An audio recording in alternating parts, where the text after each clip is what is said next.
It's my great pleasure to get to introduce Shauna and Ryan Ockey today. I've got to know Shauna a little bit through the past year, and not Ryan as much, but this is really exciting to have them here. They hail from Canada, which is fantastic. We have some other wonderful people that have been speakers this term, even from Canada, right? The Harpers, and we're really grateful to have them here with us. Shauna was born and raised in Calgary, Alberta, Canada, and lives there with her family. She graduated from Mount Royal University in Calgary and is a registered nurse. She has worked for a number of years in the intensive care unit of Alberta's Children's Hospital in Calgary, and she is the mother of 3 children and 1 grandchild, right? Okay. Shauna is on the faculty of the New U in Salt Lake and the IIPP, which I know some of you were involved with this past semester, the International Institute of International Professional Protocol at BYU, Hawaii. Several of you, I think, even are fortunate to have got some internships that you'll be going on later with that program. She serves on the President's Leadership Council here along with Ryan. They both serve on the President's Leadership Council.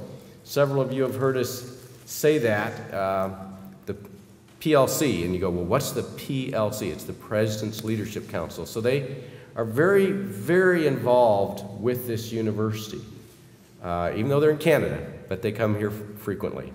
We're really pleased to have them here. She serves, I think, currently as a Relief Society president in the Woodbine ward in Calgary, and she loves to snow ski and spend time with her children. Ryan was born and raised in Calgary as well. He served in the Georgia Atlanta mission, and he attended the University of Alberta and the University of Calgary as an undergraduate. And he has an MBA from Queen's University in Kingston, Ontario. He is the president and CEO of Cartel Group of Companies. Cartel is a home builder and a land developer in Canada, which I love, having been a developer for over 30 years. I'm excited to have someone with that background come and speak to us. Has been the president of the Calgary Home Builders Association and a board member of the Alberta New Home Warranty Program, as well as other board positions. As I mentioned earlier, he also serves on the President's Leadership Council here. And he also loves to snow ski, but I think also race cars. Is that right? Put that pedal down a little fast. And snow ski with his family. So we're really excited to have Shauna and Ryan here with us. I don't know quite how they want to present, if they'll both come at different times, but we're really looking forward to hearing from them today and also having you ask questions of them at the conclusion. Thank you very much, and let's welcome Shauna and Ryan Ockey.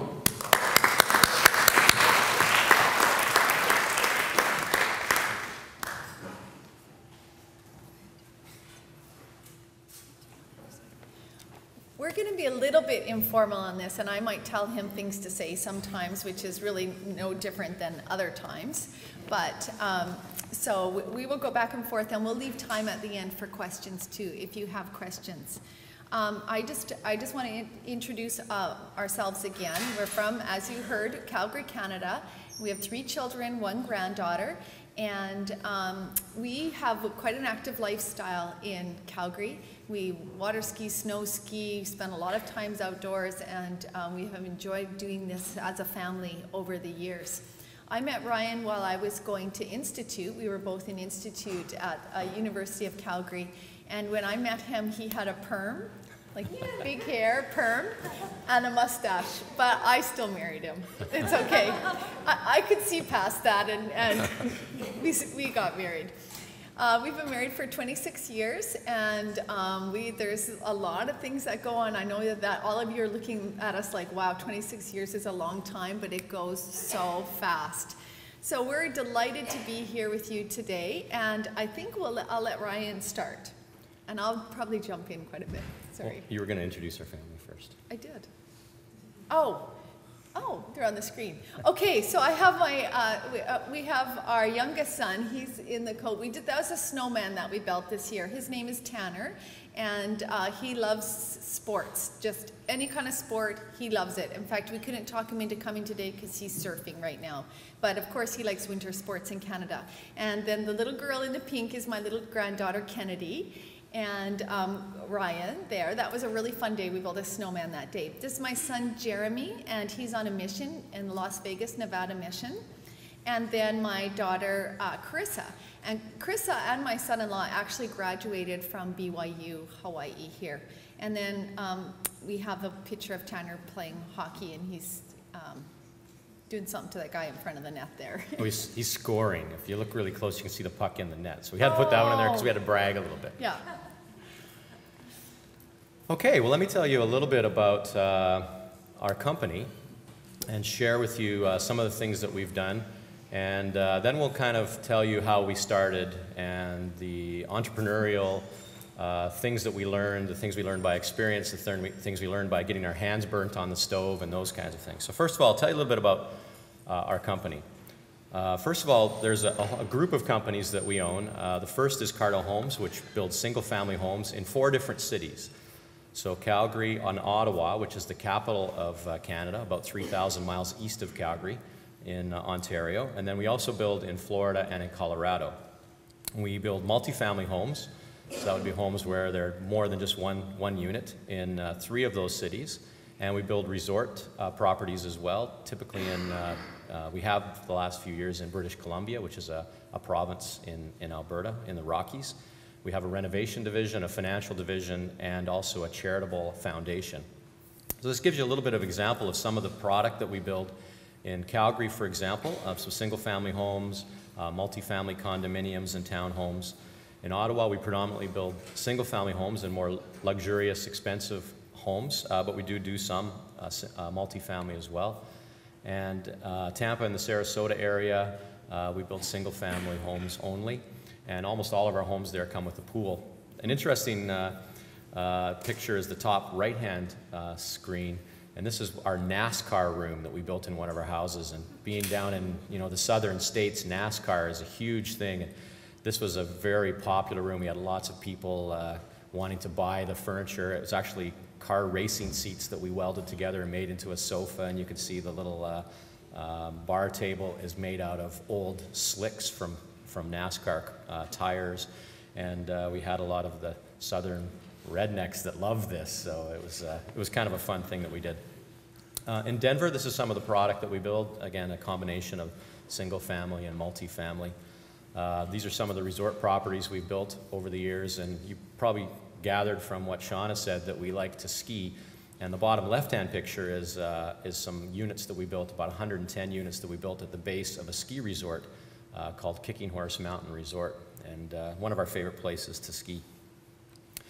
We also have our foundations arm, which does a lot of philanthropic and charitable giving, and these are some of the things that we've done. And we'll elaborate a little bit more about this in a bit, because it's one of the principles that we firmly believe in as a couple is giving back. And so some of the things we do a lot of things with sports and kids, and one of the fun things that I love to do is the top right, and that's we do every year, we do what's called the Cartel Homes Ride of a Lifetime. And this particular instance, we have a bunch of people that come with their exotic cars, and we take kids with cancer, drive them around in the cars, take their families on the track for some laps, and kind of brighten their day, because they're typically suffering fairly negatively in these kinds of situations. The bottom right-hand picture is a picture of our theater that we have in our office in Calgary, and this is a 150-seat theater that we allow people in the community to use for free anytime they want, so they can have birthday parties and soccer, hockey parties, those kinds of things. So we'll elaborate a little bit more about that in the future. So really, there's only a few different things that we don't build, and these are a couple examples of the kinds of things that we don't build. We started the company in 1973. It was actually started by my father. My dad was a school teacher, and so was my mom. And one year, we decided that we would build a new house for our family. And so in 1973, we started this house. And the little guy standing there that's holding up that big wall, that's me. I was 11 years old at the time. And so we learned, by building this house, just our family, how to build, a little bit about how to build a house. And my dad continued to teach school, and he had a couple of friends that asked him to build some houses for them. And so he started building houses and teaching school. And after a couple of years, he realized he couldn't do both. It was just too much work, and so he quit teaching school and started building homes. For the next 10 or 15 years, we were just a very small builder. We built 2 or 3 houses a year. And it was a great education for me, because as a young person, I would work on the weekends with my dad, and he would teach me about carpentry and about plumbing and those kinds of things. And eventually, when I was in high school, it was a great summer job, and when I went to university, it was a great summer job. I always knew I had a job when I finished school. I could, be the chief garbage hauler. That was usually what I did, was clean job sites and do the grunt work that no one else really wanted to do. But it was an excellent education for me, because it taught me how to build a home. About 15, 18 years ago, we were still a very small builder, and my dad and I didn't always see eye to eye on certain things, and he had his way of doing things, and I had my way of doing things, and I was finally able to convince him to semi-retire, and then after a couple more years, completely retire. And it was at that point that Shauna and I took over and bought the company and started doing things a little bit differently, employing some of the business principles that I had learned, and we were able to make some changes, and we were able to grow substantially into the company we are today. And this gives you a little bit of an example of where we've come from being a builder that builds 2 or 3 custom homes a year to last year we had a little over 1,100 sales, about $366 million worth of business that we did last year. So we want to share with you a little bit about how we got there. And so we've kind of put this together in terms of sort of 6 principles that we feel are important for real estate success. But these are also principles that you would be able to use in any type of business, whether it's real estate or selling shave ice or whatever it happens to be. These are principles that we feel would help you be successful, and they're entrepreneurial principles. So what are they?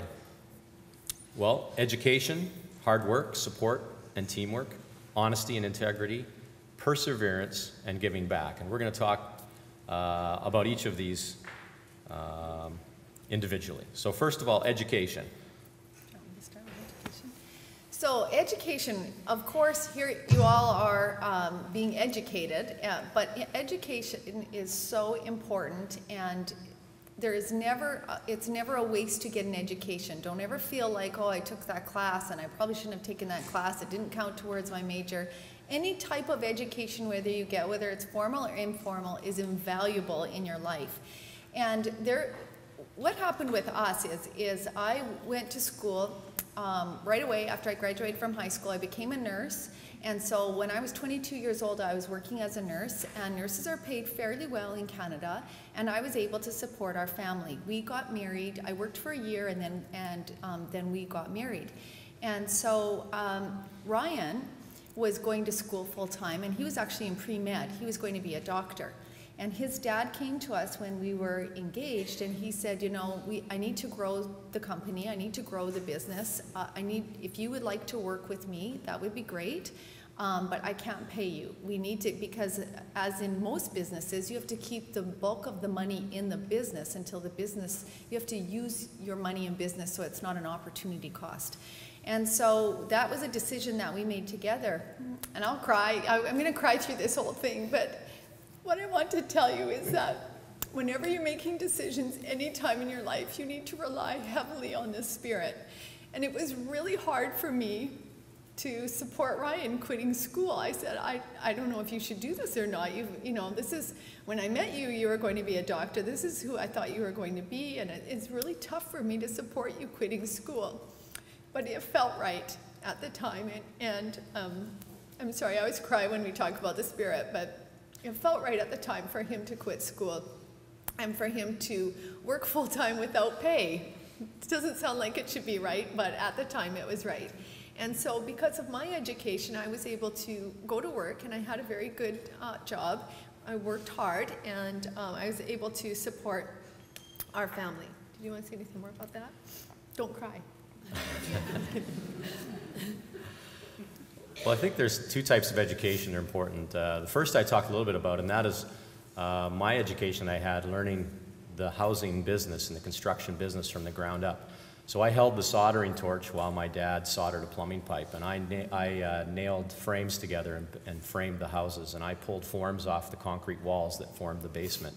I installed carpet and underlay, and I painted and installed ceramic tile. So I learned the business, every detail about how to build a home. And looking back at it now, 25 years later, I realize that's been a huge key to the success of our business, is that I deeply understand at a very basic level the construction business. And so in any opportunity that you have to learn the business that you're going to get into, to learn it at that ground level will pay big benefits later. I'll tell you at the time I hated it. In minus 30 degrees with the big parka on, digging garbage out of a frozen pile and throwing it in the back of a pickup truck and driving it to the dump. I can tell you I wasn't enjoying it too much. But looking back now, it was a great education. So I think I can't overestimate the importance of sort of a hands-on education experience. The book education experience was also very important, and I realized after my dad retired and I was running the company and we were growing, and we were growing very rapidly because of some of the systems and procedures and things that we put into place. And I realized that I knew how to build a great house, but I didn't know how to run a great company. And so I went back to school at that point in time and got my MBA, because I really needed to understand general business principles. I needed to understand accounting. I knew nothing about accounting. I needed to understand marketing. I knew very little about marketing. I knew how to build a great house, and our houses were selling because they were good quality, but I didn't really know how to market them. So getting back into school was one of the most difficult things I ever did, because I was working full-time, going to school full-time, sleeping about 3 hours a day, 3 hours a night, which wasn't great. I put on a lot of weight, which I've since been able to get back to my normal weight, because I couldn't exercise, I couldn't do all the things that I wanted to do, because I didn't want to sacrifice my family, so I always made sure I had time to go to Tanner's hockey games and Jeremy's horseback riding and all the things, my daughter's dance recitals, all the things that were important. So what I sacrificed was my sleep and my own personal time. But it was very important because that education, that formal book education, really helped me to take our company to the next level. So that's education. Don't underestimate the importance of it. Don't give up. Make sure you persevere and get your education. The second thing that is one of the principles of entrepreneurship is hard work. And you might think, well, yeah, I work really hard, or I don't, maybe I'm a slacker or whatever. But when I talk about hard work, I mean this is serious, hard work. I was putting in 80 to 100 hours a week starting my business. I was doing then what I pay 10 people to do today. Whatever had to get done, I was the guy that had to do it. There was no one else. So I had to clean the job sites. I had to do the drafting. I had to go down to the city and apply for the permits. I had to do all of those kinds of things. All the dirty jobs that no one else wanted to do, I had to do them. And it was a very difficult time. Shauna will tell you about some of the ways that she helped in this time, because she was working as a nurse, and she worked nights. She worked 7 at night till 7 in the morning. And so she would leave the house at about 6 o'clock at night, and she would get home about 8 o'clock in the morning, 3 nights a week, and then she'd have a couple days off, then she'd work 3 more nights, and then she'd have 2 or 3 days off, and then back to it again. So there would be 3 or 4 days where we wouldn't see each other, because I wouldn't get home until 7 or 8 o'clock at night. She'd already have left, and when she got home in the morning, I had already gone to the office. What we should tell you is we had a little girl by this time too, and so I would usually drop her off at the office. So we could go on and on about how the logistics of this, but basically what we're trying to say is that you have to work hard. And I think sometimes we we talk about having balance in life, and that's really important to have balance in life, to be able to balance and work things out. But there are certain times in your life that you will not have balance. Next week is going to be one of those weeks for you when you're studying for exams. You will not have balance in your life. And that, again, that's something that you have to rely on the Spirit to help you with that. What things are you willing to sacrifice? And for everyone, it's going to be different. What Ryan and I sacrificed is not going to be what you should sacrifice in your life. And I should say that I wouldn't ever say that sacrificing family or relationships is ever worthwhile. And Heavenly Father will help you as you're determined to work hard and get things done, but you need to decide and be prayerful about it, how you're going to go about doing this. I used to work, as Ryan said, I used to work, well, at one time I was working more than 40 hours a week, but I used to work every other weekend. That was on my rotation. I worked Friday night, Saturday night, Sunday night on our rotation. So if I wanted the weekend that I had off, if Ryan and I wanted to do something, I needed to go to work with him so that we could get it done twice as fast. And so something that I used to always do, wasn't my favorite thing, put a mask on, and we'd have to sweep out the houses. And as you can imagine, the dust, and we had called it picking garbage, and that's what Ryan referred to. When it was minus 30, I'd put gloves on, and we would throw garbage in the garbage truck, take it to the dump. We could do it twice as fast as if I was helping him do that. The other thing, I used to be kind of hands-on too, although I wasn't really great at building decks because I used to miss the nail sometimes, and that was before you could screw the decks in. But I used to get on the roof and roof houses. And in fact, our engagement photo, my hand is totally scraped and scratched here from holding the nail and then banging it. And the roof was, I don't even know what's asphalt. Asphalt. And so it was rough. And so it was actually this hand. And so, Chris, you show your ring finger, and my hand was all scraped and scratched right here. And that was before photo touch-up. The other thing is that I just want to say at this point, it's okay to be poor. At some time in your life, it's okay to be poor. And at the time, I didn't realize that it was okay to be poor. But it is okay to be poor. And you learn things as you're going through this process. You learn things that you can't learn any other way. And a lot of people have a lot of anxiety about not having money and not being able to get by. Of course, you have to provide for your basic needs, but remember that that's part of your education too. The struggles that you have along the way is part of your education. And whether you realize it now or not, it's a good thing, and you will learn things. I know it's really hard going through at the time, but you learn things from that later in your life. I used to have to drive, every once in a while, we used to call it the big red truck, and it was a big red... It was a big red 1-ton dump truck. It's what we used to load the framing garbage and all the excess materials from the site and take it to the dump. And it was a big, huge dump truck, basically, with a 3-speed stick gear shift. And I used to have to shift gears in my little nursing shoes and drive it to work. And we only had one car. Right. And that's all we could afford. So I needed the car for myself and our daughter to do things, when Shauna was at work in the evening, to get groceries and do that kind of thing. And so she used to have to take the big dump truck. Because it wasn't really safe to put the car seat in the big dump truck. I don't think there was a seatbelt or something. Anyway, it was really hard to find parking. I'm not going to lie. It was really hard to find parking around the hospital with a big dump truck. And I'd get out in the morning, and there'd be a layer of frost on the windshield, after you work a 12-hour night. And I used to have to try and scrape the windshield, but I couldn't reach it. And so it was quite hilarious, actually. I'd have to open the door and stand and try and scrape the car. And it was a little bit frightening driving on icy roads with this huge dump truck. But you know what? That's one of the things at the time I didn't realize that later on how much I would appreciate my nice vehicle that I drive now, that's safe in the snow, that actually has a heater, that warms up. And all those trials that you go through at the time makes you appreciate, and it also gives you empathy towards other people as they're going through it. And we'll talk a little bit about that later too. Okay. So the last part of hard work is sacrifice. And as Shauna mentioned, we were always really careful to only sacrifice the things that we felt weren't important.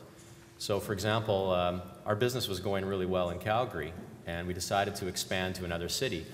Well, this city was 3,000 miles away, a 4-hour airplane flight. And for the first 9 months while we were getting the business going there, I spent every other week in Ottawa. So I would fly out on Sunday afternoon, spend the week there, fly back to Calgary on Friday night, and then I would spend Saturday, Sunday, Monday, and the rest of the next week in Calgary. Then I would do it again back to Ottawa. And so it was a difficult time because we had 2 little kids at this point now, and we had 3? Okay. She's really good with the dates. And details. And details, yes. That's why we're such a good pair. Anyway, she looked after all of those details at home. She supported my travel. But one of the great things about having our own business is we were working our tails off, but yet because it was our own business, I had some flexibility. So when our daughter had a dance competition at 2 o'clock at the Jubilee Auditorium, I was able to go down and watch that during the day, and then I'd go back to the office and work. And so I was still able to spend time with the family and do the things that were important. I didn't have to sacrifice that. But there are some sacrifices that you're going to have to make at some point in time. But again, we also knew that hopefully when this thing grows to where we think and believe it can grow to, that those sacrifices will pay off, and then we'll be able to have lots of time to spend with our family and do lots of wonderful things. So that's the important part about hard work. I'm going to start. The next part is support and teamwork. And, I don't want you to run out and get married right away, right now, because you need a partner for your business. But 2 people are more powerful than 1. And I always say to students and to people your age that that's the most important decision you will ever make, is who you're going to marry. It is the most important decision you'll ever make. One suggestion that I have is just to make sure that you both have the same goals, that you both have the same end result in mind, and you know that as you're dating and as you're getting close to marriage, that you both have the same goals, that you're both willing to work and go in the same direction. And I think that that's something that has been, and now looking back on it, I didn't realize how important, at that time, I didn't realize how important it was for us, for Ryan and I, to be on the same page and to be working towards the same goal.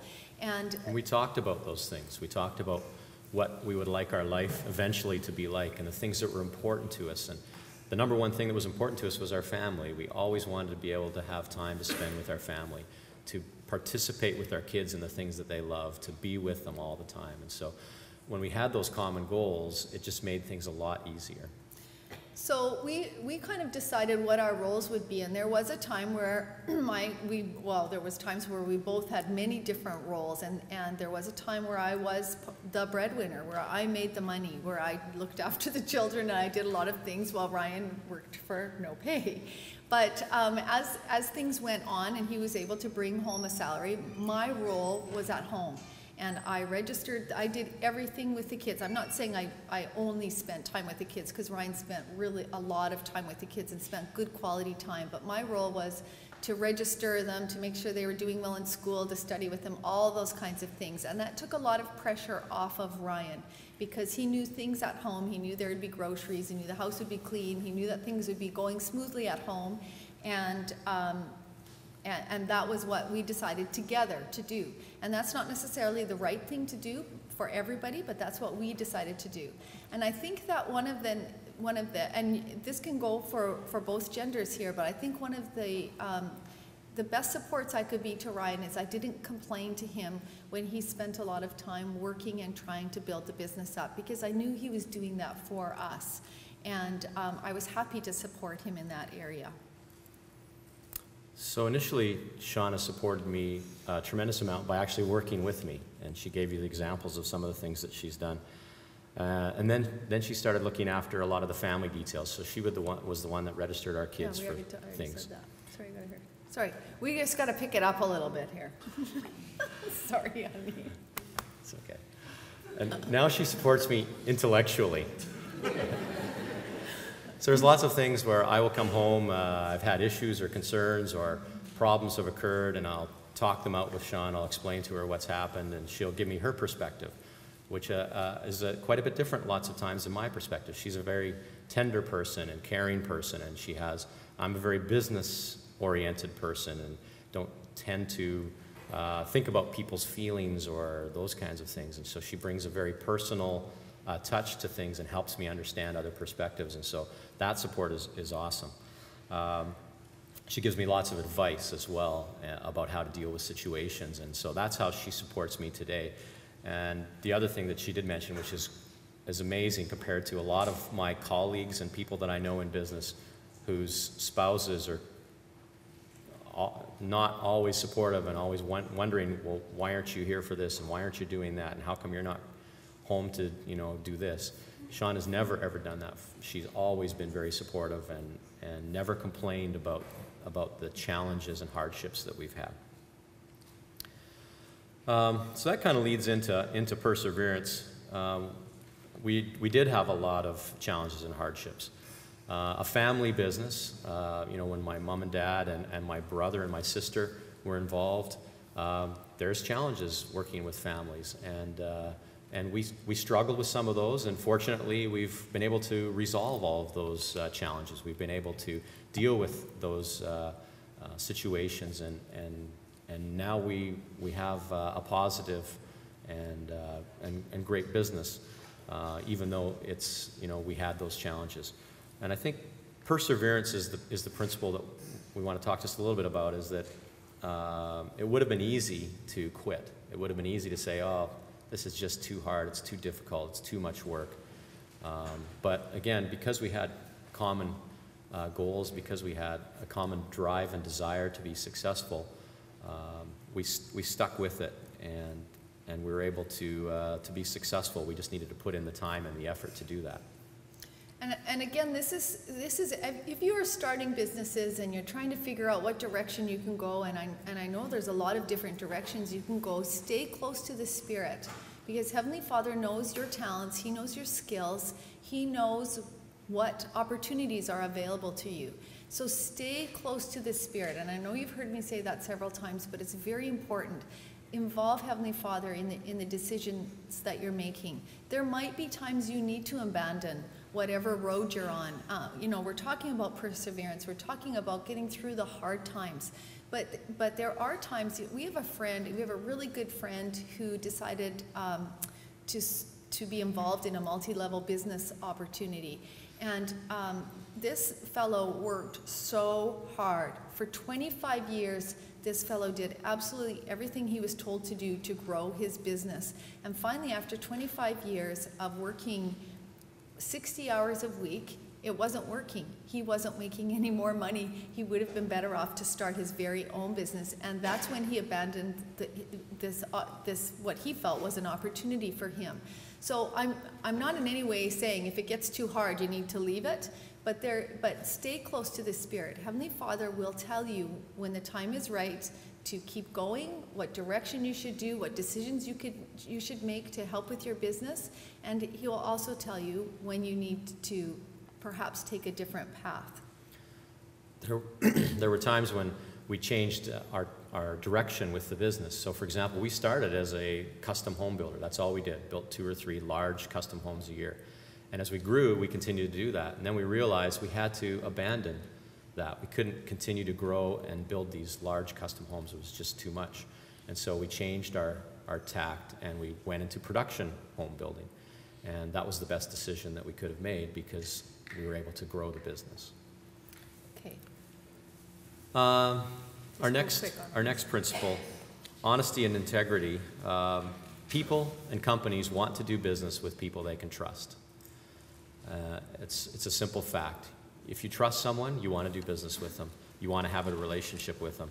And we've found that our reputation, personally, as the Ockeys, and also our company as Cartel, is based on honesty and integrity. It's part of our culture of our company. It's something that I preach to every employee that we have, is that if you say you're going to do something, you need to do it. And people then will trust you and do business with you. I'll give you an example. We use Microsoft products in our company, and as we were growing, we had about 15 or 20 employees, and we had Microsoft Office, and we just hired an IT manager to start managing our website and some other things, and he came to me and he said, Ryan, how many Microsoft licenses do we need? And I didn't know anything about IT, so I said, what do you mean? And he said, well, we should have one license for every person that's using Microsoft Office. And I said, well, how many people are using Microsoft Office? And he said, we've got 12 people using it. And I said, how many licenses do we have? He said, we have 3. And I said, well, what's normal in the business world? And he said, well, typically they'll, get a license and they'll put, use the disk and put it on a few computers and they just won't pay and they'll save money. And I said, no, we're not going to do that. Whatever is legal, whatever we have to do by the law, that's what we're going to do. So if we have to have one license for every person, we're going to get one license for every person. And that cost us at the time quite a bit of money. It was $400 or $500 for each license times 12 people. But it was the honest thing to do, and we've maintained that. And that sent a message to all of our staff saying, Ryan and Shauna believe in honesty. Ryan and Shauna believe in doing the right thing. And that permeated throughout our company. Not that one incident, but being consistent with honesty and integrity permeates throughout our company, and everybody has that expectation and knows that's the way they're supposed to behave. Just one thing about this is all you have to do is one dishonest act and it'll ruin your reputation forever. So always be honest. Always strive for honesty. We've had situations in our business where people have been, our business partners or associates have been dishonest with us, and we've in turn had the opportunity to be dishonest to them later on, but we've always chosen to take the high road and be honest, and that is a principle I believe will help your business greatly. And there's times that no one will know if you're being dishonest or honest. Only you will know, but that's important. I'll give you one more example. I was negotiating with a large land developer to buy a 20-acre piece of land to build 500 multifamily units. And the negotiations weren't going very well. We had a number of meetings, and the last meeting, I was sitting in the meeting and I was listening to their side of the argument, why I should pay so much more for this piece of land, and the terms that I didn't really agree with and all those kinds of things. And as the gentleman was rambling on and on, I thought, there's no way this deal is going to go together. I didn't think it was going to happen. And so he said his piece, and I gave my little spiel. And at the end of my little spiel, it was quiet for a minute, and the gentleman across from me said, okay, we'll do the deal with you, with the terms that I had put together. And I thought, why did that happen? It shocked me, and it was 2 reasons. First of all, it was Heavenly Father. Now he's going to cry. Because this was the very first multifamily project that we were ever going to undertake, and that's now 50% of our business 10 years later. And it was him, I believe, blessing us for the things that we would do in the future, for the things that we had done in the past, and for the right decisions that we were hopefully making. And I think it was also because we had run our business in an atmosphere of honesty and integrity, that we had always treated people fairly, whether they were customers or employees or trades that worked for us. And I think that was Heavenly Father's payback to us for that. And so I can't stress enough how important it is to live your life and operate your business with the principles that you believe in, the principles of the gospel. Because it might not be popular right at the moment, but it will always be the right thing to do. And just having said that, you have to protect yourselves as well. And there's contracts and there's things that you do, and that being honest is not being someone who can be taken advantage of. Those are totally separate issues. But if you are always honest, don't always expect other people to be honest with you. Make sure you cover yourself, and you don't have to let people run over you, but you can always take care of your interests. Okay. This is our final point. We've always felt it important to give back to people, to do things for other people. Years and years ago, we didn't have the means to do a whole lot, but one of the things that was our favorite family thing is at Christmas time, we would talk to the bishop in our ward, and we would find a family that needed some help, and we would take our kids to the store, and we would purchase some things that the bishop told us they were in need of, and we would wrap them up. And on Christmas Eve, we would do a little ring and run where we'd put those items on their doorstep and ring the doorbell and take off. Okay, now he's going to cry. It's just one of the things that our kids really love to do, even today as older kids. You know, our daughter's 25 and our son's on his mission. He actually, told us he missed doing that this Christmas. It was his first Christmas away as a missionary. Something that we have really enjoyed doing as a family.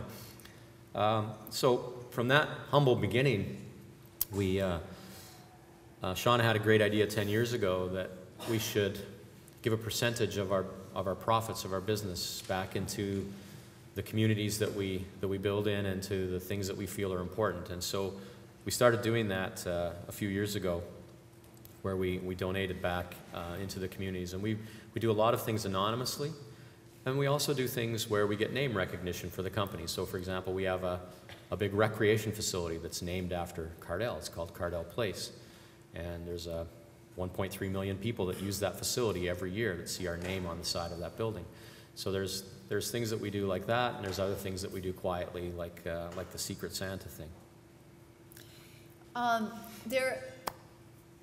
When you do something like this, when you're giving back, see, incidentally, I should tell you that Cartel, we have taken all of our advertising funds, and as you may know from your classes, it's extremely expensive to advertise. How much, like $1 million a year advertising? I don't know. Our budget's about $2 million a year. So we've taken our advertising budget and cut it in half, or even less than half. We do very little advertising. The advertising that we do, and we have found great success from this, is giving back to the communities that have supported us. And so the name brand, Cartel Homes, has really great recognition in all the cities that we build in. Now, when you do that, you have to be careful, because then you have literally thousands and thousands of requests for donations. And so we have a charitable donation committee that we have set up, and they determine who is going to, how they're going to allocate those funds. Ryan and I also have, this is where I get emotional with this, but Ryan and I also have, this is one of the greatest blessings of our lives. And this is why I believe that Heavenly Father has blessed our business so abundantly, and that's because we have had the opportunity to give back. And our favorite, the people that we love to give to the most are you, the students here at BYU Hawaii. And I've been involved with giving at BYU Hawaii for about 16 years. And again, you get many different requests, but for Ryan and I personally, we like to be able to release people from poverty, and we like to be able to build the kingdom of Heavenly Father. Those are our two main priorities for our personal giving.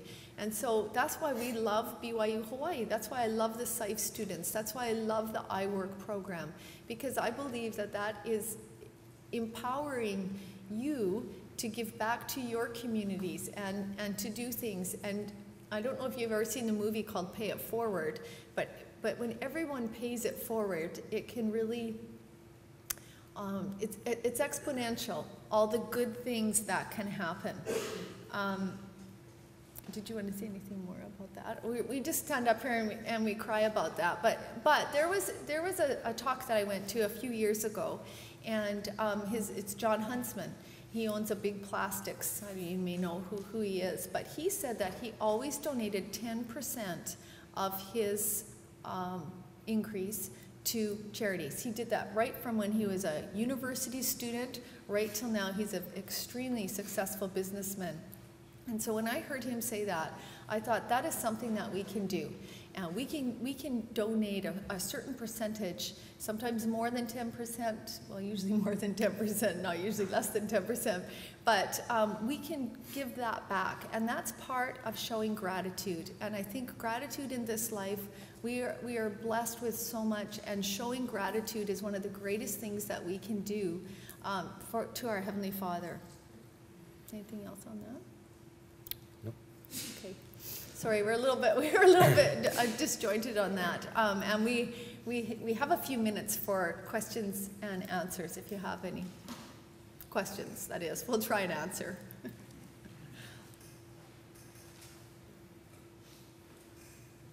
Yes. So you guys were saying that when you met each other and when you got married and stuff, you thought he was going to be a doctor. So the question was, when we met and we got married, I thought he was going to be a doctor. And yes, I did think he was going to be a doctor.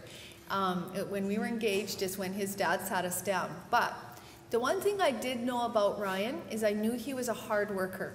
So even though... And smart. And smart. And good looking. Yeah, even though he had a perm and a mustache, right? But I did know that he was a hard worker. And of course, that's where prayer comes into play. Like maybe something would have happened where he couldn't have been a doctor. I mean, I don't know. But as long as you're on the same page and your long-term goals are the same. Yes? That was my question, is you were saying that you had the same goals, but you were on the same page. How did you know you were on the same page? You had the same goals. So you had, I don't know, life seems like it's vastly different than what you thought it would be. Or maybe not. You know what? Our ultimate goal didn't change. My goal was not to marry someone who is a doctor. My goal was to have a nice lifestyle, to be able to give back to the community, to have a home. I mean, I didn't know I wanted a home on North Shore, Hawaii at the time, but those are the kinds of things that both of us wanted. I mean, probably all of you sit and dream about those kinds of things. So that was our ultimate goal. How we were going to get there, we had to create. We had to decide how we were going to get there. Having your services in such high demand, have you ever had to feel concerned about the price you charge or too high to the point where you feel like you're kind of taking advantage of your demand, or is that not really a concern? Restate the question. Yes. Thank Thank you. The question was, with our product and services being in high demand, have we ever had to charge more than... Well, have you ever thought, we could really charge more, and you avoided charging too much, where you felt like, okay, Right, so kind of talk about how do we price our product. The market really determines the price. So depending on where the market is, we tend to be on a little bit higher end of the market, price-wise, because we try to offer value-added services and specifications in our homes that are a little bit better than our competition. But we wouldn't sell houses if we were too high. There's no way we could take advantage of the people that were buying from us, because we just wouldn't sell houses. The housing market, incidentally, is an extremely competitive industry, extremely competitive. Two questions over here. With all the stress that you guys went through in your earlier years, did you ever feel that your callings in church kind of added to that stress? And if so, like, how did you cope with that?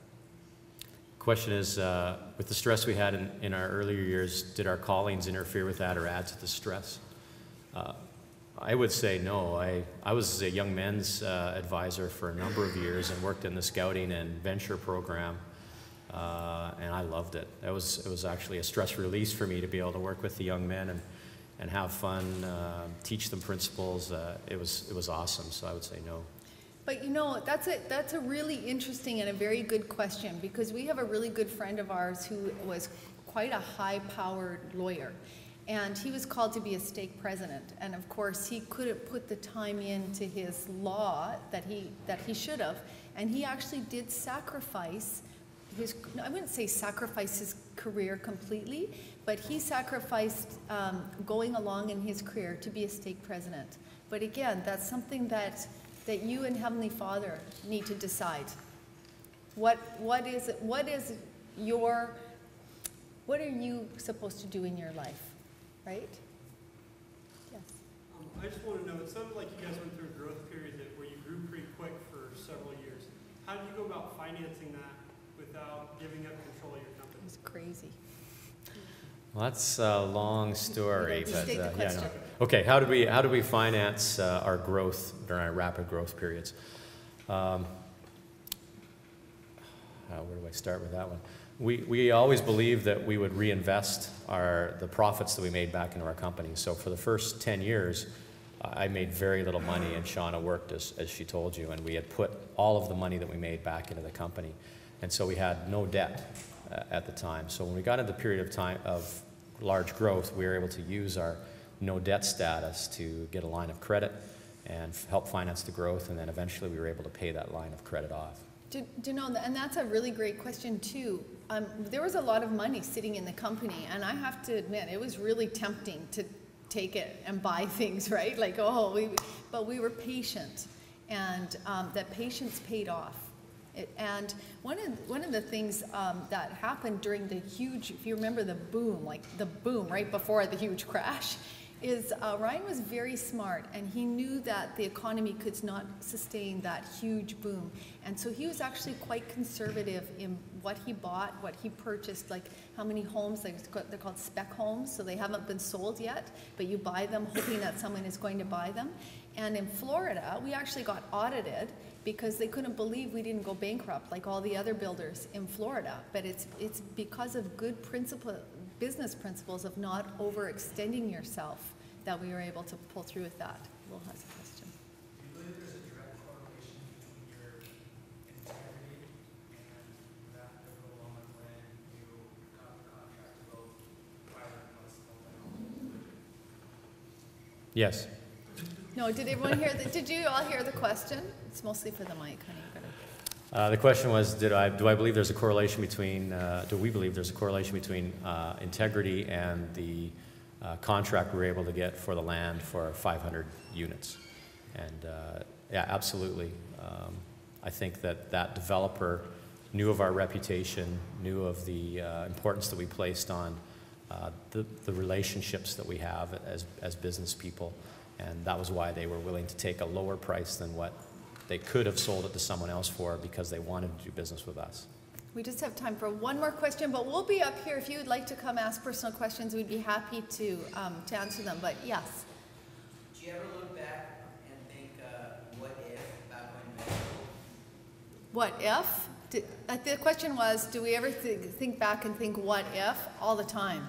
What if we had done this? What if we had done that? Oh, good thing we did this. Oh, too bad we didn't do that. Specifically about men's school. Oh, yes. I don't. No, I look at it and go, now that I have the business to where it is today, I have lots of free time to come here and talk to you guys and surf. And eventually I'd love to be the entrepreneur in residence here and teach some classes, and Shauna could be here as well. And I mean, as a doctor, I wouldn't have that flexibility that I have today. But that's a very honorable profession. My brother's a doctor, and they have a different lifestyle. And yes, there was many times during this process that I went, oh, are we sure we were supposed to do this?